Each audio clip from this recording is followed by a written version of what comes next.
గంగులో నా జర్రసేపే అందరికీ అధ్యక్ష నమస్కారం అధ్యక్ష. మీరు నాకు అవకాశం ఇచ్చినందుకు చాలా చాలా ధన్యవాదాలు అధ్యక్ష. నాకు ఏం చేయాలనో ఎట్లా చెప్పాలనో ఏం చేయాలనో అర్థమైతే లేదు అధ్యక్ష. నేను పాలమ్మిన అధ్యక్ష, పువ్వులు అమ్మిన అధ్యక్ష, పెద్ద పెద్ద విద్యా సంస్థలు తెరిచిన అధ్యక్ష. ప్రపంచంలోనే భారతదేశంలోనే పెద్ద విద్యా సంస్థలు తెలంగాణ ఎవరికన్నా ఉన్నాయంటే అవి మల్లారెడ్డికి ఉన్నాయి అధ్యక్ష. కానీ ఇప్పుడు అంతా అయోమయం ఆగం ఉంది అధ్యక్ష. ఎట్లా అంటే నా మేడ్చల్ నియోజకవర్గం అధ్యక్ష, భారతదేశంలోనే ఏకైక నియోజకవర్గం మేడ్చల్. నేను జిల్లా చెప్తలేను అధ్యక్ష, నియోజకవర్గం నాది పెద్దది అధ్యక్ష. 7 మున్సిపాలిటీలు, 3 కార్పొరేషన్లు, 61 గ్రామాలున్న ఏకైక మేడ్చల్ నియోజకవర్గం మల్లారెడ్డి అధ్యక్ష.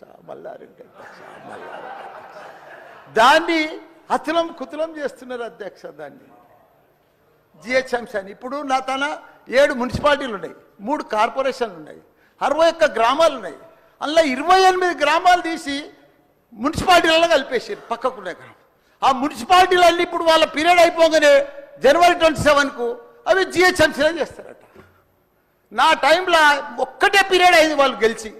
నా దగ్గర ఒక్క మేడ్చల్ నియోజకవర్గంలోనే కార్పొరేటర్లు, కౌన్సిలర్లు, మేయర్లు, జిల్లా పరిషత్ చైర్మన్లు, సర్పంచ్లు, ఎంపీటీసీలు, వార్డు మెంబర్లు వీళ్ళందరూ కలిసి ఒక్క మేడ్చల్లో 444 మంది నా తన లీడర్లు ఎదిగిరు అధ్యక్ష. ఇవాళ వాళ్ళంతా మటాష్ అయిపోయారు. మొత్తం సగం మంది కాంగ్రెస్లకే వచ్చారు, అయోమయంలో పడిపోయారు వాళ్ళు మొత్తం కాంగ్రెస్లో. ఎందుకంటే మళ్ళీ ఎలక్షన్స్ వస్తాయి, మళ్ళీ మున్సిపల్ ఎలక్షన్స్ వస్తాయి, మళ్ళీ సర్పంచ్ ఎలక్షన్ వస్తాయి అంటే మున్సిపల్ లేదు, కౌన్సిలర్ లేరు, అన్ని జీవోలు కూడా వచ్చేసినాయి అధ్యక్ష. ఆల్రెడీ మున్సిపాల్లో గ్రామాలు కలిసిపోయినట్టు, మళ్ళా గ్రామాలని మున్సిపాల్ కూడా అన్ని జిహెచ్ఎంసీలో కలిసినట్టు. ఒకటి అధ్యక్ష, కలుపుని తప్పు లేదు. 9 మున్సిపాలిటీలు అప్పుడు సరౌండింగ్ షేర్లింగంపల్లి కానీ కొద్బుల్లాపూర్ కానీ ఇవన్నీ కలిపినప్పుడు ఏమీ లేదు. ఇప్పుడు మా తాన కూడా మున్సిపాలిటీలలో ఇప్పుడిప్పుడే ఈ 5 ఏళ్ళనే డెవలప్ చేసినాం మేము. కానీ ఇప్పుడు ఇప్పటికి ఇంకా గ్రామీణ వాతావరణమే ఉంది, ఇంకా పొలాలే ఉన్నాయి, ఇంకా సరిగా బాత్రూమ్లు కూడా సరిగా లేవు ప్రజలకు, ఇంకా పెంకిటిల్లే ఉన్నాయి.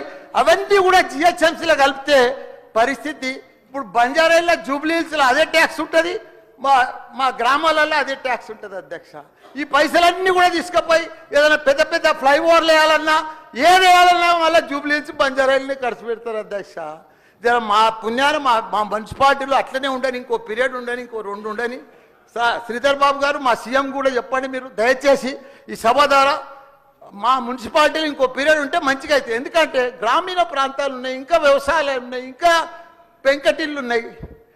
మనం ఇప్పుడు అన్నీ కూడా జిహెచ్ఎంసీలో కలిసినట్టు. నాకు గ్రామర్ రూరల్ లేదు, ఎంపీటీసీ లేదు, సర్పంచ్ లేడు, కౌన్సిలర్ లేడు, ఓన్లీ కార్పొరేటర్. అది కూడా 20-30 వేలకు ఒక్కరు అవుతారు.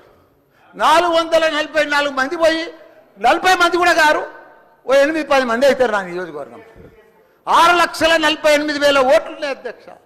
అది అయిపోయిందా, ఈ పార్టీకి అయిపోయింది. దయచేసి అది చెప్పినా మీకు అంత మనవించుకున్నా. హైడ్రా భారతదేశంలోనే మన హైదరాబాద్ అంటే, తెలంగాణ రాష్ట్రం అంటే ప్రపంచమంతా మోగిపోయింది అధ్యక్ష.